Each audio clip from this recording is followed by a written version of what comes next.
پورە حەلیمە 62 ساڵ بوو لە کەسوکاری دوورکەوت بووە و هیچ ئاگایی لیان نەمابوو. دوای ئەو هەموو ساڵە سۆشیال میدیا پێکی گەیاندنەوە. بابي من حدودي 75 تا 80 ساڵێک لە ئەوڕۆپێش بە خاتی مەسایلێک ڕۆژهەڵاتی بەزەی هێشت و ڕۆی بۆ باشووری کوردستان.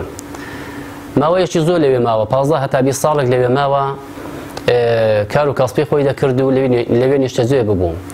دا ئاخرەکانیدا دەگەڵ دایکم ئاشنایەتیان پێکەوە پەیدا بوو عەزت بکەم داوای دایکمی کرد بەڵام بەداخەوە براکانی نەیانداوە بە خاتی ئەوەی کە ڕێگەیان دوورە.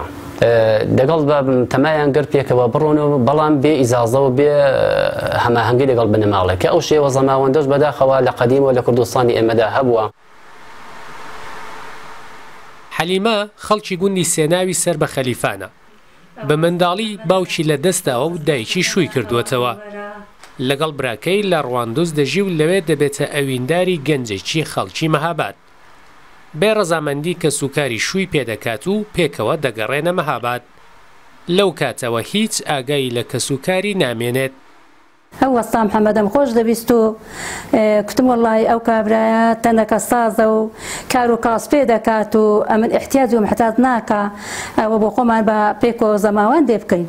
لە دوایشدا وەستا محەممەدیش کوتی حەلیم ئەمن ئەتوم هەڵگرتووە ئێڵعانەکانش ئەمن دەسمەوە وڵاتی خۆب ئەتوێ دەگەڵم دێیان کوتم بەڵێ دەگەڵت دێ لێ بێ کاگاغا سڵاو لە تۆ خان باشی الحەمدولله سلامەتی خانەوادت باشن؟ سپاس دەکەم ئێوە باشن شکر الحەمدولله. کەسوکاری حەلیمە وا دەزانن لە ژیاندا نەماوە و بۆ خۆشی نەیتوانی بوو نەیوێرا بوو لەو ماوەیەدا سۆراخی کەسوکاری بکات چاوەکو شەوێک پرێسکەی دڵی لای نەوەکەی دەکاتەوە و ئەویش لە ڕێگەی سۆشیال میدیاوە کەسوکاری بۆ دەدۆزێتەوە.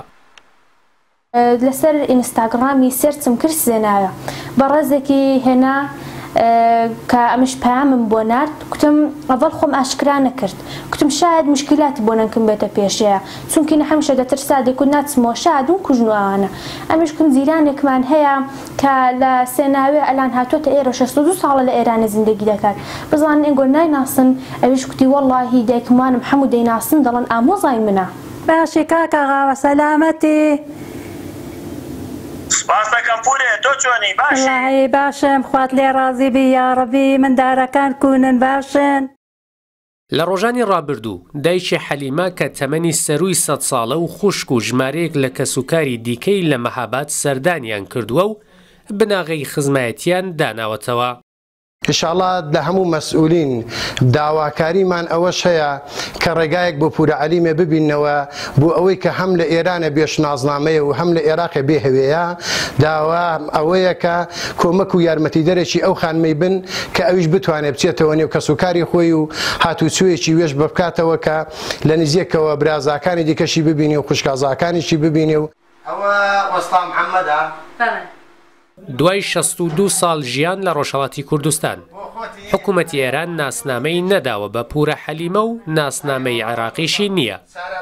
ئەو هیوادارە هاوکاری بکرێت بۆ ئەوەی ناسنامە و پاسپۆرت وەربگرێت و بتوانێت دوای ئەو هەموو ساڵە سەردانی زێدی خۆی و کەسوکاری بکات.